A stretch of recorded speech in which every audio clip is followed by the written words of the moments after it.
If you live in New York, you've probably seen them. Clad in orange robes and passing out literature, they chant their prayers in parks and subway stations. They are the Hare Krishna. The religious movement was brought to New York City from India in 1965 by spiritual teacher Srila Prabhupada. Krishna Kripa Das, a Hare Krishna monk in New York City, was initiated into the religion in 1983. It's a tradition that goes back thousands of years in India. There is one supreme God who's over everybody, and that actually corresponds to Krishna, who we worship. As part of his service as a monk, Krishna Kripa regularly chants Hare Krishna prayers in public.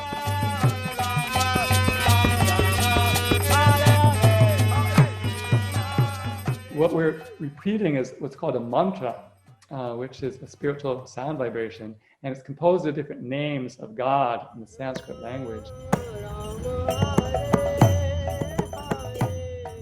Chaitanya Kripa is 18 years old and lives at the Hare Krishna temple in Brooklyn. He was born into Krishna consciousness and is currently a monk in training. So I wake up at 3:30 every morning. I wake up, take a shower immediately, cold shower.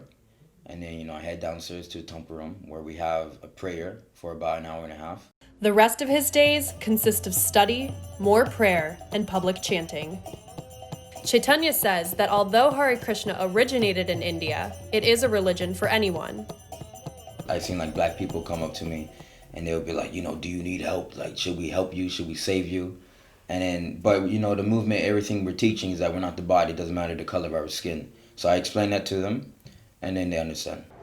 Hare Krishnas like Chaitanya believe in emphasizing the spiritual rather than the physical. Followers avoid what they would consider worldly distractions, like intoxication and promiscuity. Tulasirani Devi Dasi came to Hare Krishna 15 years ago after a long spiritual search. My father committed suicide when I was really, really young. So from a young age, I started asking these existential questions. Why is everyone looking for happiness, and yet very few people seem really satisfied? She attended her first chanting session while in college.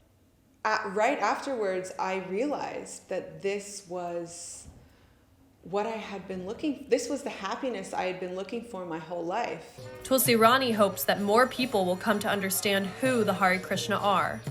They think that we're just mindless hippies dancing. The majority of the Hare Krishnas that I know are incredibly intellectual because the philosophy is actually extraordinarily deep. For Pavement Pieces, I'm Tori Luking.